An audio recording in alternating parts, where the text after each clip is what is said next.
حضرت موسیٰ علیہ السلام بنی اسرائیل کی تاریخ میں سب سے بڑی محسن شخصیت ہیں.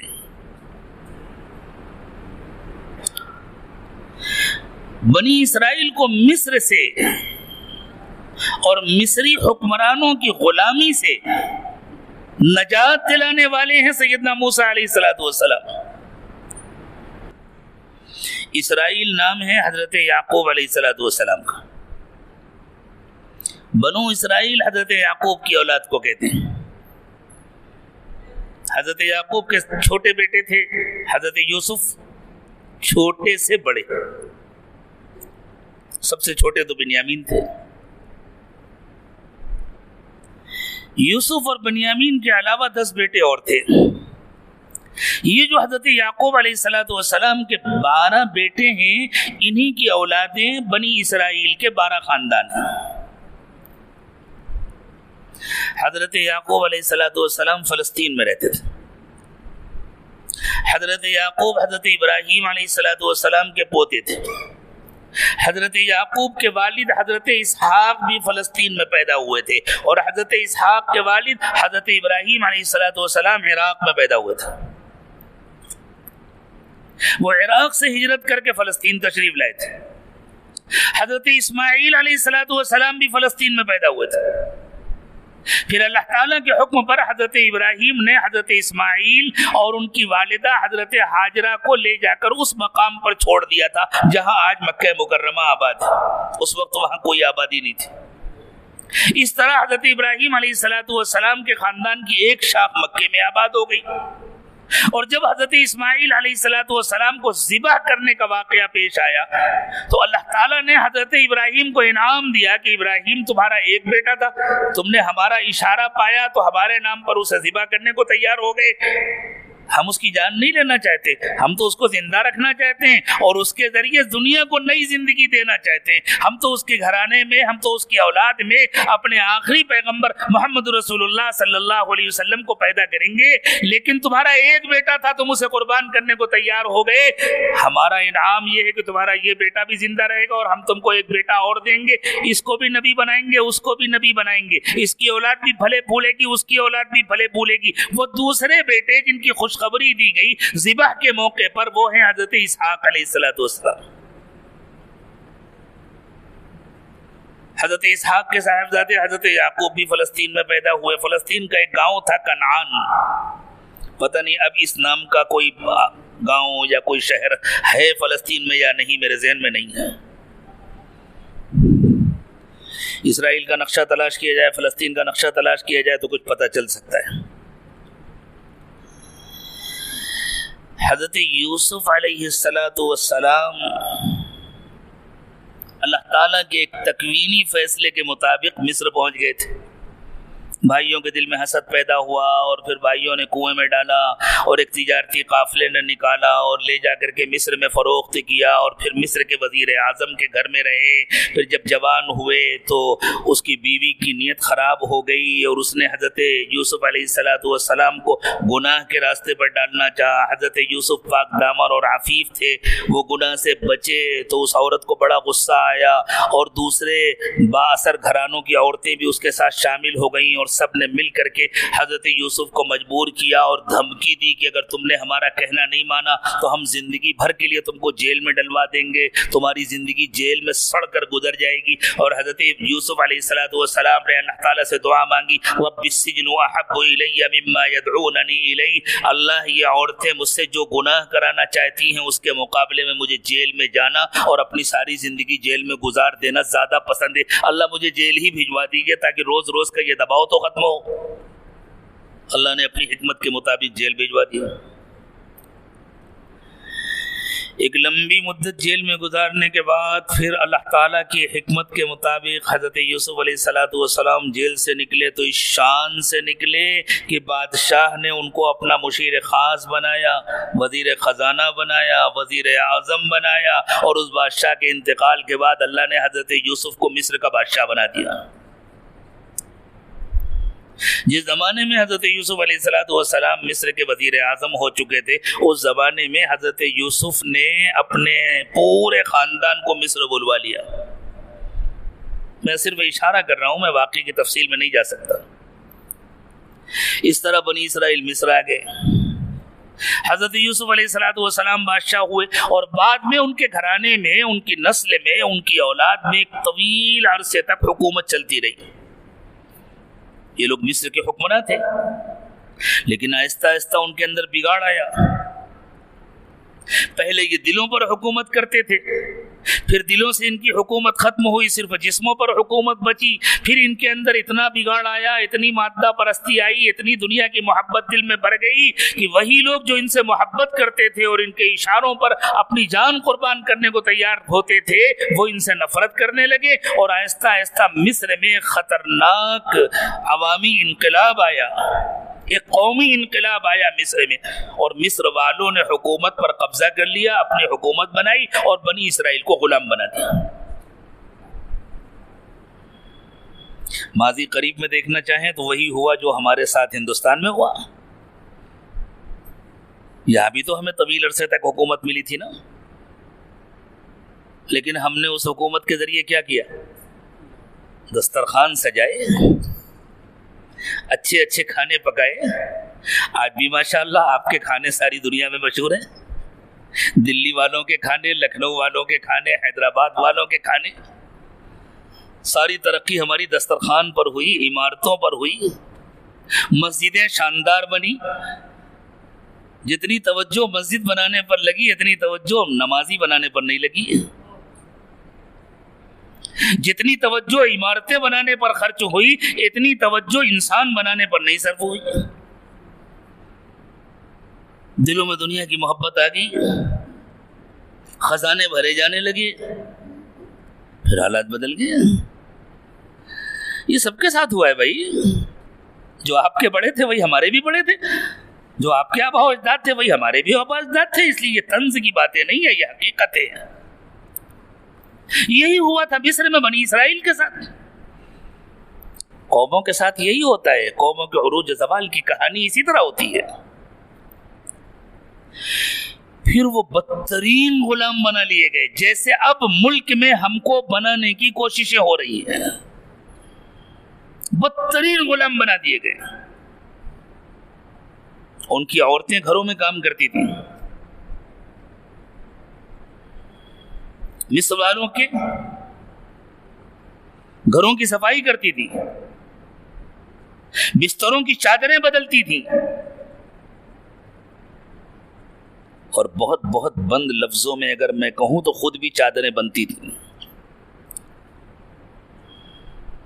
مرد ان کے کھیتوں میں کام کرتے تھے، ان کے باغات میں کام کرتے تھے، ان کی عمارتوں میں کام کرتے تھے، تعمیر میں کام کرتے تھے، اور بیگار کا کام کرتے تھے، کچھ نہیں ملتا تھا ان کو۔ یہ جو بڑے بڑے احرام کھڑے ہوئے ہیں مصر میں، ان میں سے نہ معلوم کتنے احرام ہیں جو بنی اسرائیل کے ہاتھوں کے بنے ہوئے ہیں، اور دن بھر کام کرنے کے بعد ان کو روکھی روٹی ملتی تھی یا نمک روٹی ملتی تھی۔ دنیا کی تاریخ میں سب سے پہلی بغاوت مصر میں ہوئی تھی، سب سے پہلی اسٹرائک مصر میں ہوئی تھی۔ تاریخ میں یہ واقعہ لکھا ہے، معلوم تاریخ میں، انسانوں کی معلوم تاریخ میں سب سے پہلی اسٹرائک مصر میں ہوئی تھی، اور وہ بنی اسرائیل کے مزدوروں نے اسٹرائک کی تھی۔ اور کیا مطالبہ تھا ان کا؟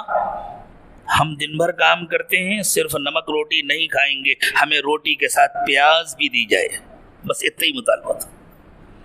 ایک پیاز کی خاطر انہوں نے اسٹرائک کی تھی، اور ان کو معلوم تھا اس اسٹرائک کے نتیجے میں فرعون کے حکم پر سب کی گردنیں ماری جا سکتی ہیں، لیکن مجبور ہو کر انہوں نے اسٹرائک کی تھی۔ اس زمانے کا جو فرعون تھا، فرعون کسی ایک حکمراں کا نام نہیں ہے، اس دور کا جو بھی حکمراں ہوتا تھا اسے فرعون کہا جاتا تھا۔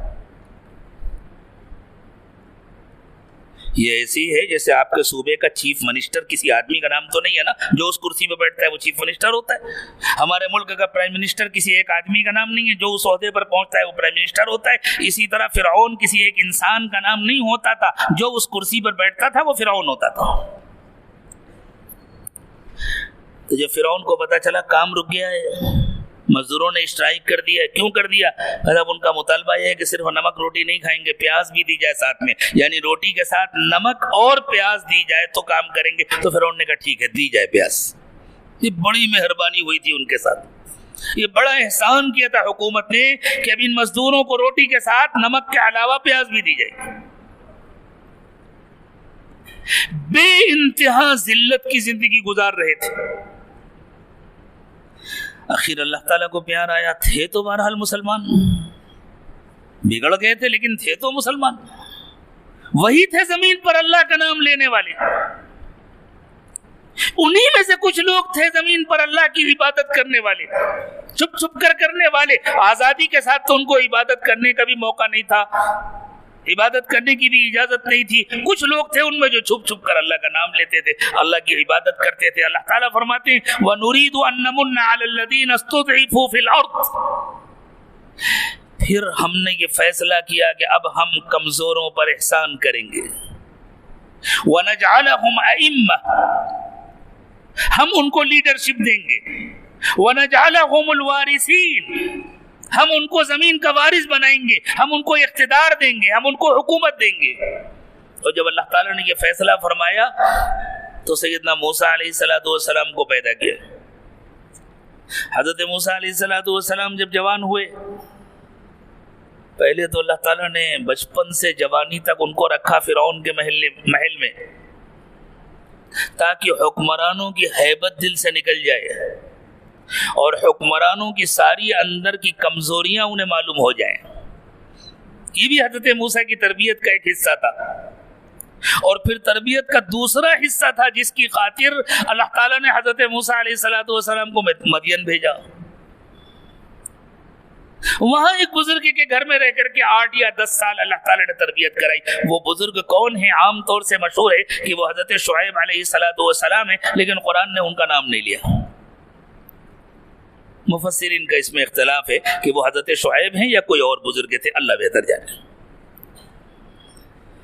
وہاں اللہ تعالیٰ نے حضرت موسیٰ علیہ السلام کو رکھا، تربیت کا دوسرا مرحلہ وہاں مکمل کرایا. اور پھر کوہ طور پر بلا کر حضرت موسیٰ علیہ السلام کو نبوت دی اور حکم دیا اب آپ مصر جائیں. حضرت موسیٰ نے فرمایا بھی کہ اللہ میں نے ان کے ایک آدمی کو قتل کر دیا تھا، میں جاؤں گا تو وہ لوگ پکڑ کے مجھے مار دیں گے. اللہ نے فرمایا ایسا نہیں ہوگا، ہم آپ کی حفاظت کریں گے، آپ جائیں، آپ کو کوئی نقصان نہیں پہنچا سکے گا. اب حضرت موسیٰ علیہ السلام مصر آئے، فرعون کے دربار میں گئے، بار بار گفتگو ہوئی.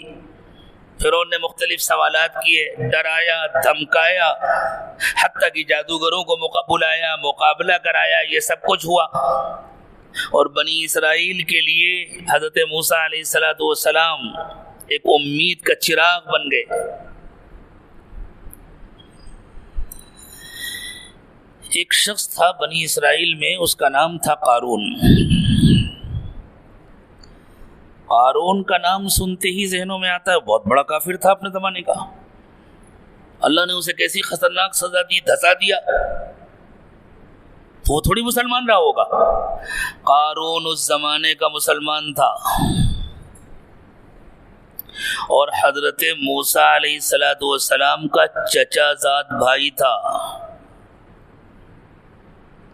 ہاں، کوئی دور کا آدمی بھی نہیں تھا، گھر کا فرد تھا. حضرت موسیٰ کا چچا زاد بھائی تھا، بنی اسرائیل کا ایک فرد تھا، اس لیے مسلمان تھا.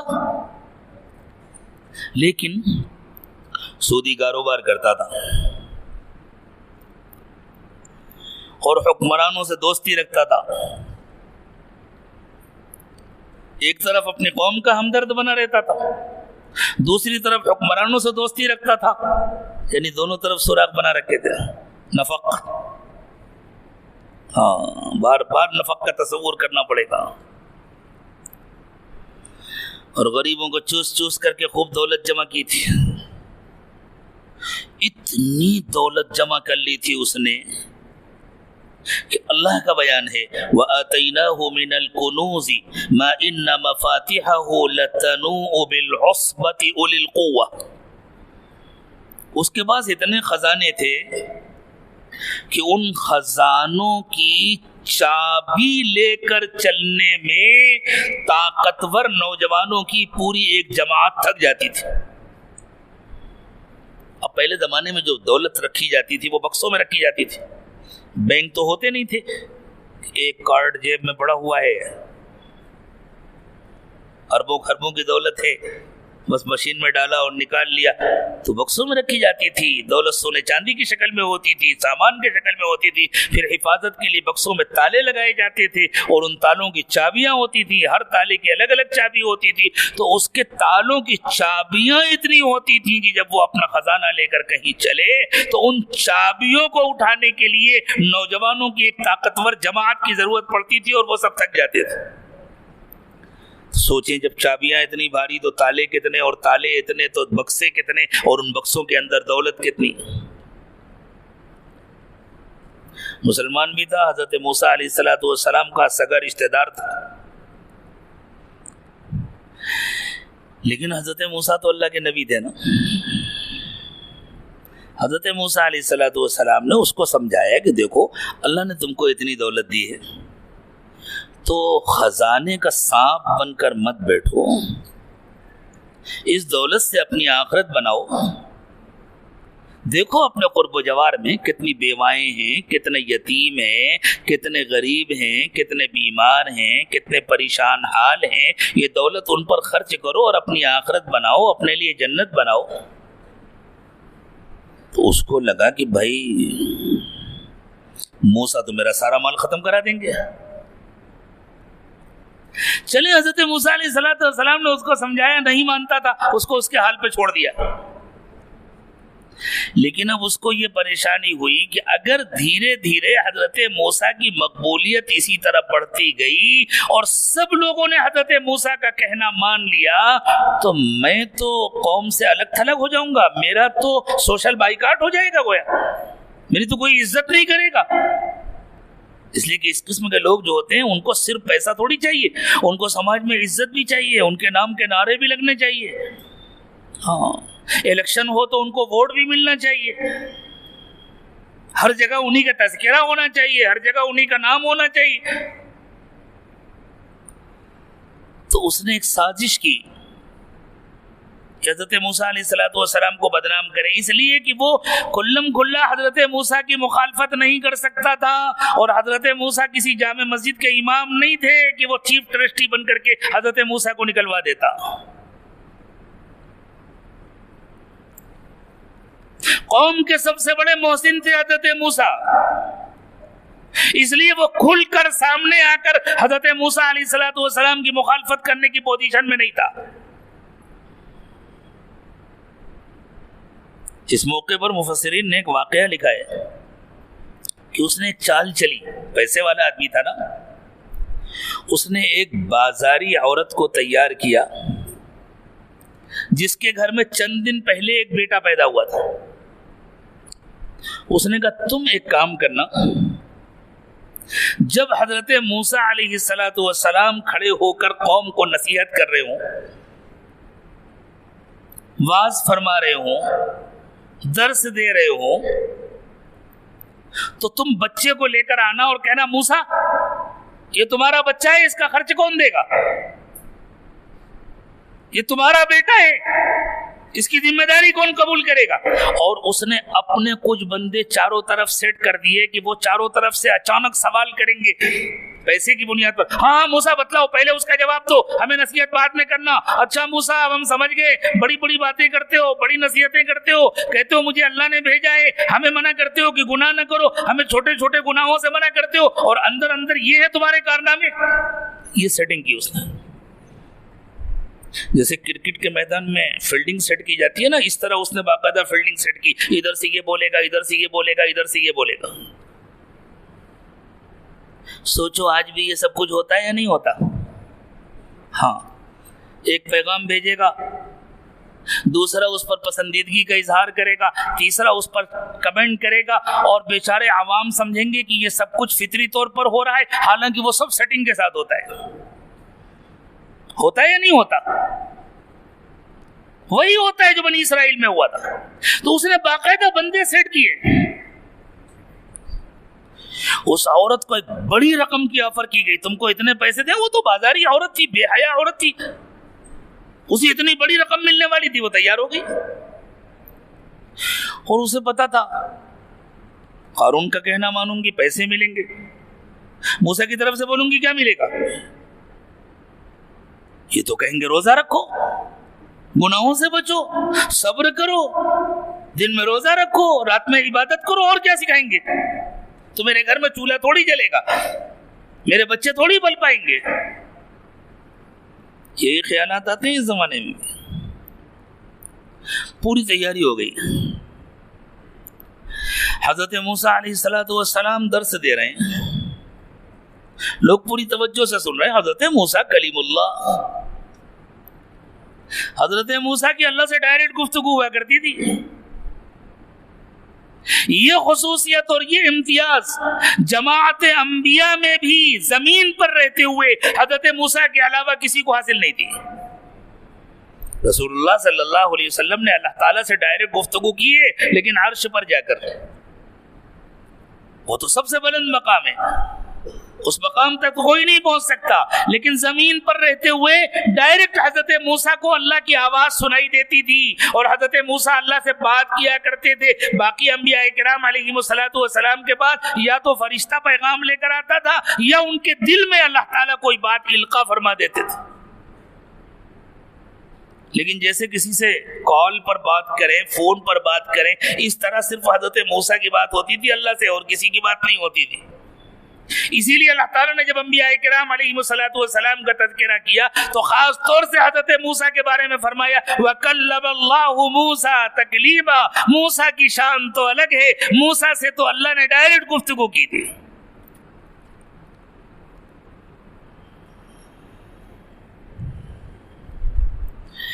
حضرت موسیٰ علیہ السلام کو اللہ تعالیٰ نے ایسا خوبصورت اور باروب چہرہ عطا فرمایا تھا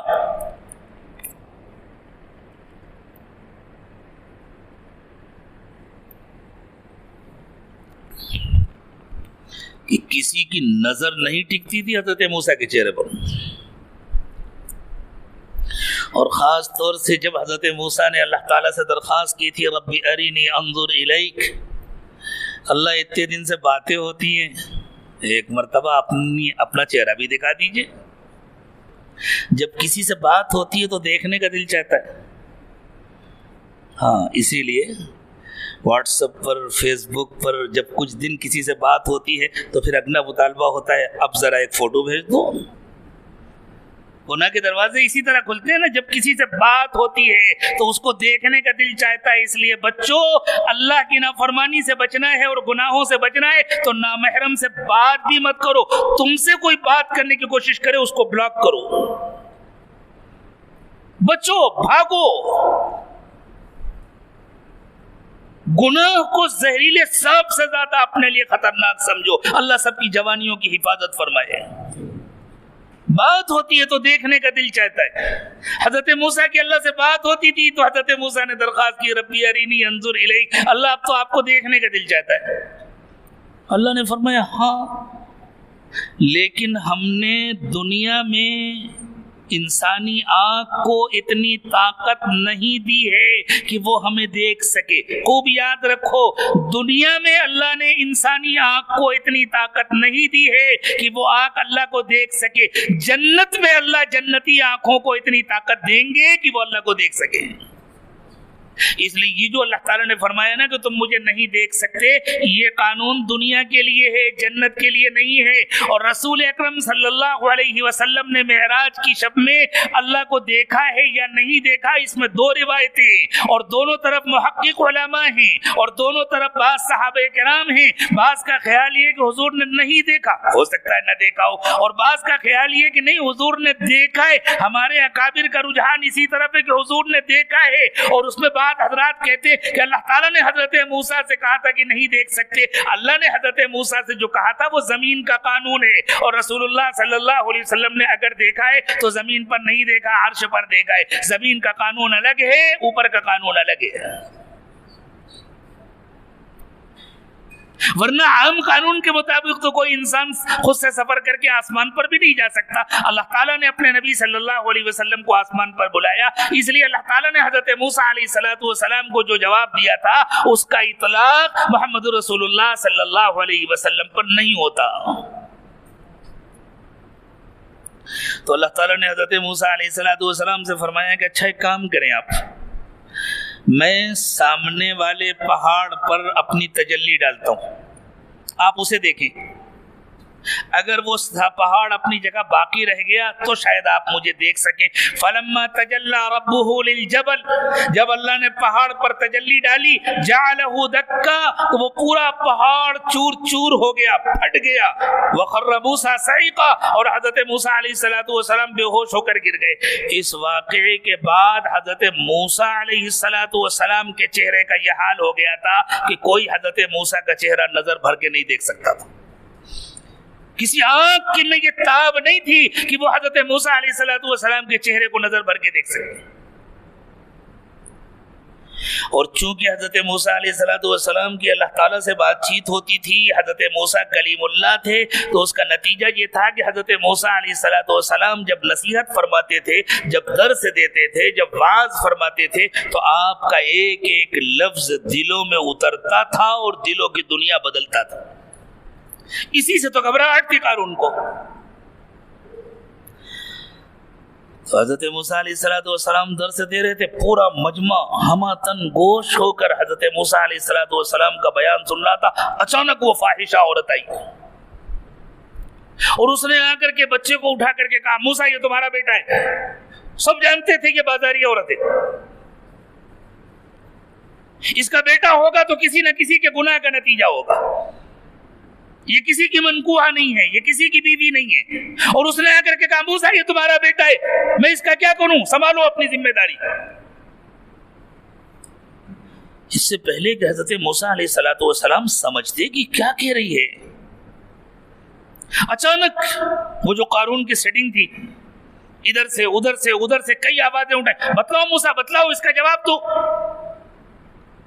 باقی سارا مجمع بالکل خالص ذہن تھا، جیسے بیوقوف بنایا جاتا ہے اس زمانے میں عوام کو سوشل میڈیا کے ذریعے، اور وہ سمجھتے بھائی اتنے لوگ لائک کر رہے ہیں تو کچھ بات تو ہوگی، اتنے لوگ کمنٹ کر رہے ہیں تو کوئی حقیقت تو ہوگی۔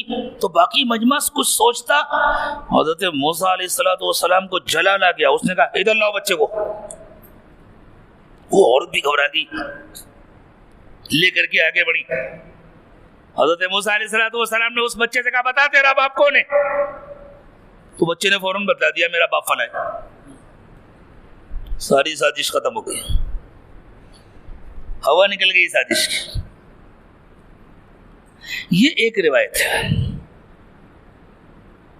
اس آیت کی تشریح میں ایک روایت اور بھی ہے، میں کسی موقع پر غالباً اس کو بھی ذکر کر چکا ہوں اور آپ کے شہر میں بھی ذکر کر چکا ہوں۔ اس وقت صرف یہ عرض کرنا مقصود ہے کہ اللہ تعالی حضرت محمد صلی اللہ علیہ وسلم کی امت سے کہہ رہے ہیں کہ دیکھو تم اپنے ہمدردوں کے ساتھ، اپنے خیر خواہوں کے ساتھ، اپنے مصلحین کے ساتھ، اپنے علماء کے ساتھ، میں علماء کا لفظ جان بوجھ کر بول رہا ہوں اس لیے کہ اللہ کے رسول صلی اللہ علیہ وسلم نے ارشاد فرمایا علماء امتی کا انبیاء بنی اسرائیل، میری امت کے علماء ایسے ہوں گے جیسے بنی اسرائیل کے انبیاء، یعنی جس طرح اللہ تعالیٰ بنی اسرائیل میں انبیاء کرام کو بھیجتے تھے اصلاحی کام کرنے کے لیے، اسی طرح اللہ تعالیٰ میری امت کے علماء سے کام لیں گے،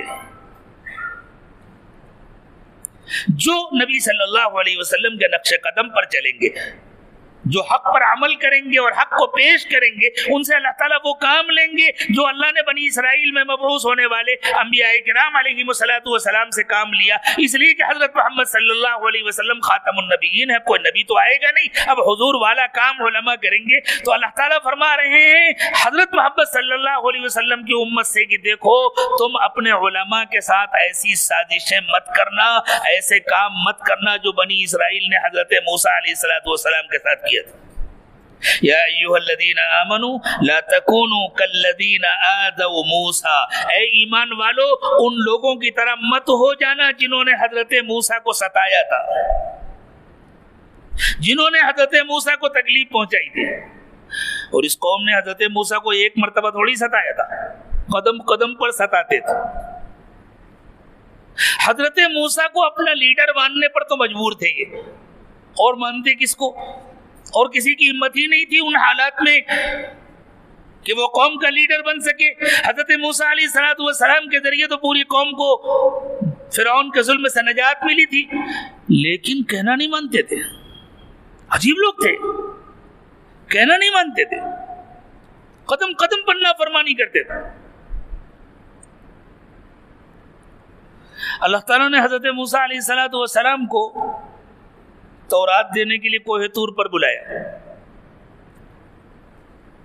تو حضرت موسیٰ علیہ السلام نے اپنی قوم کے 70 نمائندوں کو منتخب کیا۔ حضرت موسیٰ کو معلوم تھا میں تورات لے کر آؤں گا، اس میں ان نالائقوں کے لیے سخت احکام ہوں گے، یہ کرو یہ نہ کرو، یہ تو منمانی زندگی جینے کے عادی ہیں تو یہ انکار کر دیں گے، ہمیں کیا پتا یہ اللہ کی کتاب ہے یا نہیں ہے، ہم کیسے مان لیں؟ تو اللہ نے فرمایا وَاخْتَارَ مُوسَىٰ قَوْمَهُ 70 رَجُلًا لِمِيقَاتِنَا، ہمارے پاس آنے کے لیے، ہمارے پاس حاضر ہو کر ہم سے کتاب لینے کے لیے حضرت موسیٰ علیہ السلام نے اپنی قوم کے 70 نمائندوں کو منتخب کیا، تاکہ ان نمائندوں کے سامنے اللہ کی کتاب ملے اور یہ آ کر قوم میں گواہی دیں ہاں ہمارے سامنے یہ کتاب ملی تھی۔ یہ نمائندے پہنچے، اللہ نے گفتگو فرمائی، کتاب عطا فرمائی۔ حضرت موسیٰ علیہ السلام نے کہا سن لیا نا تم لوگوں نے، دیکھ لیا نا یہ اللہ کی کتاب ہے؟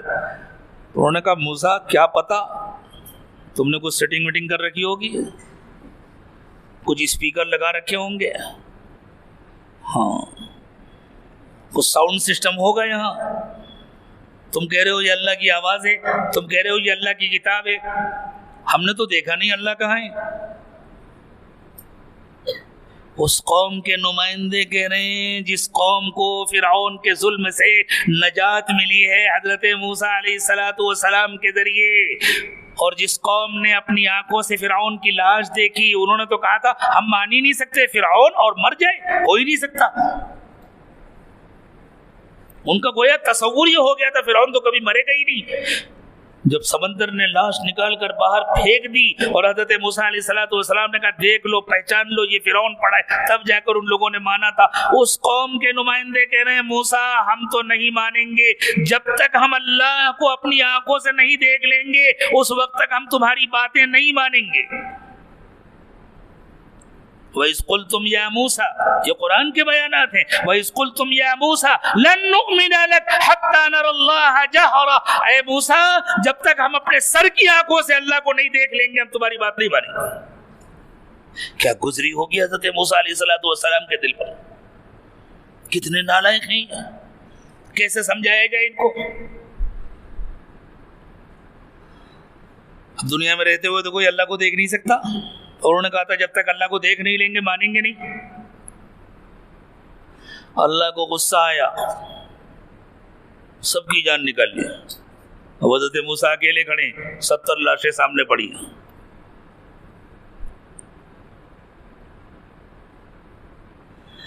حضرت موسیٰ علیہ السلام نے کہا اللہ آپ نے ان کو تو سزا دے دی، یہ تو اسی کے حقدار تھے،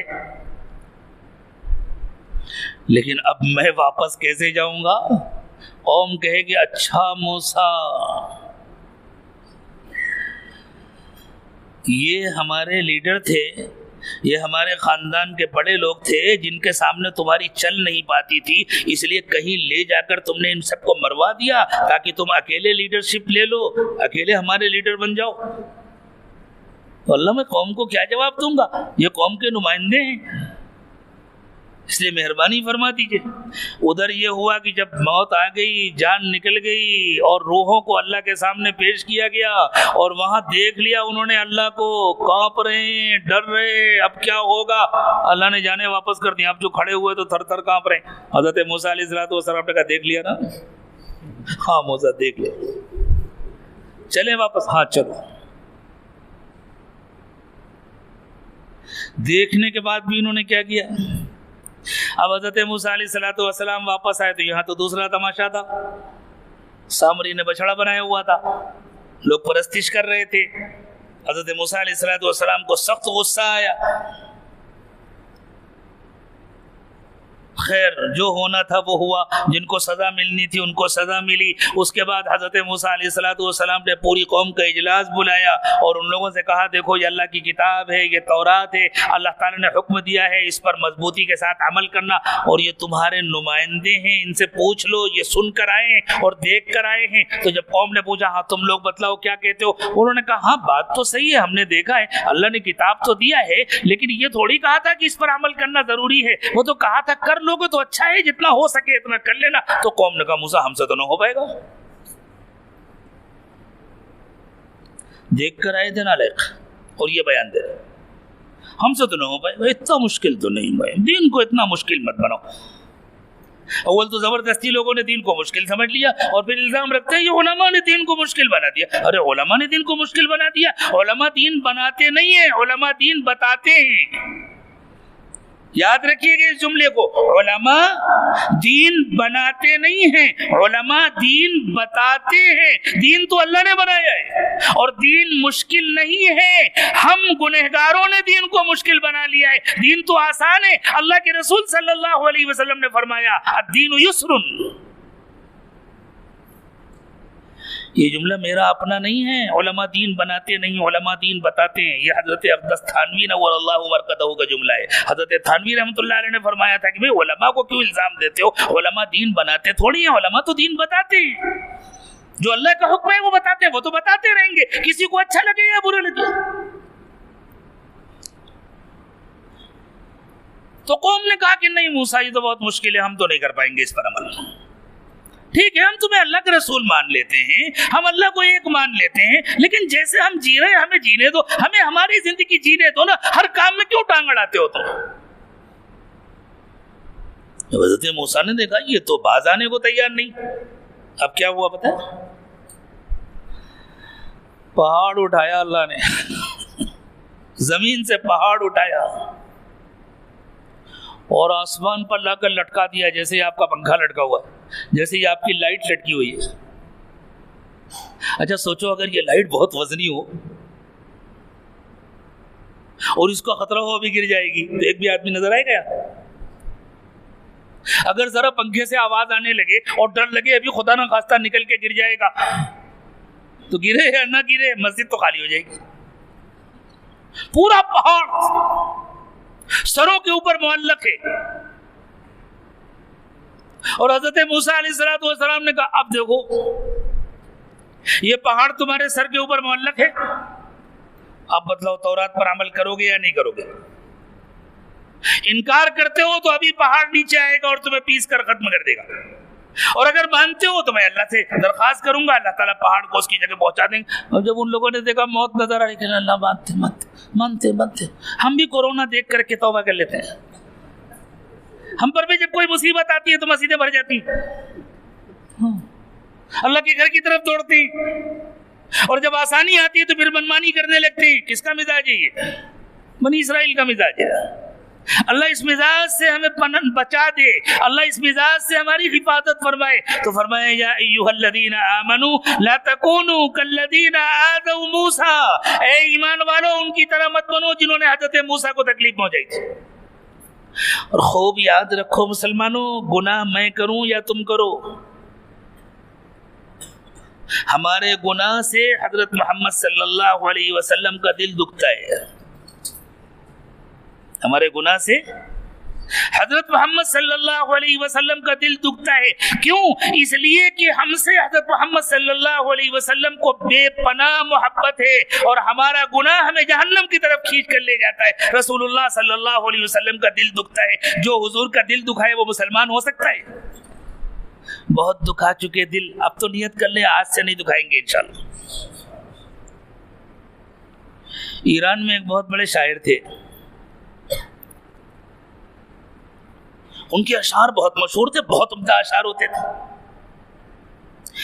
ایک بیچارے کسی دور دراز کے دیہاتی بندے نے ان کا شعر سنا، بڑا متاثر ہوا. وہ شعر سن کر کے تو سمجھا یہ تو اپنے وقت کے ولی کامل ہوں گے، ان سے ملنا چاہیے، ان سے دعا کرانی چاہیے، ان کا تو چہرہ دیکھنا بھی عبادت ہے.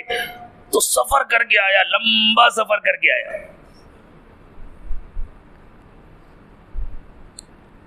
پوچھتے پوچھتے ان کے گھر کے پاس پہنچا تو دیکھا وہ صاحب بیٹھ کر کے چہرہ بنوا رہے تھے، پورا صاف، نہ وہ اپنا کام کر رہا تھا۔ ان کو دیکھ کر بڑا دھچکا لگا کہ ہم تو ان کو اتنا نیک و متقی و پرہیزگار و ولی کامل سمجھ کر کے آئے تھے اور یہ چہرہ بنوا رہے ہیں۔ تو اس نے ان سے کہا کہ حضور آپ داڑھی کٹا رہے ہیں؟ تو شاعر تھے نا، انہوں نے برجستہ کہا ہاں داڑھی کٹاتا ہوں، کسی کا دل نہیں دکھاتا۔ تو اس دیہاتی نے کہا کس دھوکے میں ہو، حضرت محمد صلی اللہ علیہ وسلم کا دل دکھاتے ہو اور کہتے ہو کسی کا دل نہیں دکھاتا۔ بس اس شاعر کی آنکھیں کھل گئی، آنکھوں سے آنسو جاری ہو گئے اور اس نے کہا اللہ تمہیں خوش رکھے، جزاک اللہ کی چشمم باز کر دی، اللہ تمہیں خوش رکھے، تم نے میری آنکھیں کھول دی۔ واقعی مجھے اس کا تو خیال ہی نہیں تھا، میں حضور کی سنت چھوڑ کر کے، حضور کی سنت کٹا کر پھینک کر اپنے آقا کا دل دکھاتا ہوں۔ جو اپنے آقا کا دل دکھاتا ہے وہ یہ کیسے امید رکھتا ہے کہ قیامت کے دن نبی صلی اللہ علیہ وسلم اس کی سفارش کریں گے، اور جس کی سفارش حضور نہیں کریں گے وہ جنت میں کیسے جائے گا؟ آج نیت کرو انشاءاللہ آج کے بعد سے حضور اکرم صلی اللہ علیہ وسلم کا دل نہیں دکھائیں گے۔ اللہ کے نبی صلی اللہ علیہ وسلم کا ہمارے ساتھ کیسا تعلق ہے اللہ تعالیٰ نے اس کو بیان کیا، فرمایا لَقَدْ جَاءَكُمْ رَسُولٌ مِّنْ أَنفُسِكُمْ، تمہیں پتہ ہے تمہارے پاس جو اللہ کے رسول آئے ہیں ان کا تمہارے ساتھ کیا تعلق ہے، عزیز علیہ ما عنتم، تمہاری ہر تکلیف سے ان کو بے انتہا تکلیف ہوتی ہے۔ جب ہم گناہ کرتے ہیں تو ہم جہنم کی طرف جاتے ہیں، جب ہم گناہ کرتے ہیں تو ہم پر اللہ کی لعنتیں برستی ہیں، جب ہم گناہ کرتے ہیں تو ہمارے لیے برکت کے دروازے بند ہوتے ہیں، جب ہم گناہ کرتے ہیں تو اللہ ہم سے ناراض ہوتے ہیں، اور ہمیں نظر آئے یا نہ نظر آئے ہم پر تکلیفیں آتی ہیں، اور ان تکلیفوں سے جتنی ہم کو تکلیف ہوتی ہے اس سے زیادہ حضرت محمد صلی اللہ علیہ وسلم کو تکلیف ہوتی ہے۔ حریص علیکم، وہ تو ہر وقت تمہارا بھلا چاہتے ہیں، بالمؤمنین رؤوف الرحیم، وہ تو ایمان والوں کے لیے رؤوف اور رحیم ہیں۔ رؤوف کے معنی بہت شفیق، رحیم کے معنی بہت مہربان، یہ دونوں صفات ہیں اللہ تعالیٰ کی۔ اللہ تعالیٰ نے حضور اکرم صلی اللہ علیہ وسلم کی محبت کو بیان کرنے کے لیے، ایمان والوں سے نبی صلی اللہ علیہ وسلم کو جو محبت ہے اس کو بیان کرنے کے لیے اپنی صفات ذکر فرمائی، بالمؤمنین رؤوف الرحیم۔ تو جب ہم گناہ کرتے ہیں تو کس کا دل دکھاتے ہیں؟ حضور اکرم صلی اللہ علیہ وسلم کا۔ تو اللہ تعالیٰ سب سے فرما رہے، کوئی ایک واقعہ نہیں، صرف انہی سے نہیں کہہ رہے جو علماء کے خلاف سازشیں کرتے، جو بدنام کرتے ہیں، جو سوشل میڈیا کا ناجائز اور غلط استعمال کرتے ہیں۔ جو شخص بھی گناہ کرتا ہے، جو شخص بھی اللہ کی نافرمانی کرتا ہے، وہ حضرت محمد صلی اللہ علیہ وسلم کا اسی طرح دل دکھاتا ہے جس طرح بنی اسرائیل نے حضرت موسیٰ علیہ السلام کا دل دکھایا تھا۔ اور اللہ فرما رہے ہیں یا ایھا الذین آمنوا لا تکونوا کالذین آذوا موسیٰ، اے ایمان والو ان کی طرح نہ بن جانا جنہوں نے حضرت موسیٰ کا دل دکھایا تھا۔ فَبَرَّأَهُ اللَّهُ مِمَّا قَالُوا، انہوں نے جو الزام لگایا تھا حضرت موسیٰ کو تو اللہ نے اس سے بری کر دیا، ان کی برات ظاہر کر دی۔ اور وہ واقعہ میں نے بتلایا کہ حضرت موسیٰ نے اس بچے سے پوچھا بتا تیرے باپ کا نام کیا ہے، اس بچے نے بتلا دیا، سب کو معلوم ہو گیا۔ اور جب سب کو معلوم ہو گیا، بچے نے باپ کا نام بتلا دیا، تو وہ عورت گھبرا گئی کہ اب دیکھو میرے اوپر کون سا عذاب آئے گا۔ حضرت موسیٰ کو جلال آ گیا ہے، تو اس عورت نے فوراً بھرے مجمع میں کہہ دیا مجھے تو اتنے پیسے پر قارون نے تیار کیا تھا۔ قارون وہاں سے ذلیل ہو کر کے گیا۔ جو اللہ کی اور اللہ کے رسول کی نافرمانی کرتا ہے، اور جو اللہ کے دین کے خدمت گزاروں کو بدنام کرنے کی کوشش کرتا ہے، اللہ اسے ضرور ذلیل کرتے، دنیا میں بھی ذلیل کرتے ہیں، اور اگر اس نے توبہ نہیں کیا تو آخرت میں بھی ذلیل کریں گے۔ وَكَانَ عِنْدَ اللَّهِ وَجِيهًا، حضرت موسیٰ کی تو اللہ کے ہاں بڑی عزت تھی۔ عزت اور ذلت تو اللہ کے ہاتھ میں ہے، نہ کوئی کسی کو عزت دے سکتا ہے، نہ کوئی کسی کو ذلیل کر سکتا ہے۔ پھر آگے اللہ نے فرمایا دیکھو تمہارا بھلا تو اس میں ہے، ایمان والوں سے کہے تمہارا بھلا تو اس میں ہے کہ تم کبھی تقوی کا دامن نہ چھوڑنا۔ جو متقی ہوں گے وہی قیامت تک حق پر مستقیم رہیں گے، انہی کے ساتھ اللہ کی مدد آتی رہے گی، وہی دین پر قائم رہیں گے۔ جو تقوی کو چھوڑے گا وہی گمراہ ہوگا، کوئی ادھر جائے گا کوئی ادھر جائے گا۔ یا ایھا الذین آمنوا اتقوا اللہ، اے ایمان والو اللہ سے ڈرتے رہنا، وقولوا قولا سدیدا، اور ہمیشہ اپنی زبان سے سچی بات نکالنا، ہاں میں ہاں مت ملانا، غلط باتوں کی تائید مت کرنا، کسی پر جھوٹا الزام مت لگانا، کسی کو بدنام مت کرنا۔ قولوا قولا سدیدا میں زبان سے کہی جانے والی باتیں بھی شامل ہیں، اور ہاتھوں سے کی بورڈ کا استعمال کر کے لکھی جانے والی باتیں بھی شامل ہیں۔ واٹس ایپ اور فیس بک اور مختلف سوشل میڈیا کے مختلف طریقوں پر، مختلف سائٹس پر جو جھوٹی خبریں پھیلائی جاتی ہیں اور ان پر کمنٹس کیے جاتے ہیں، وہ سب شامل ہیں۔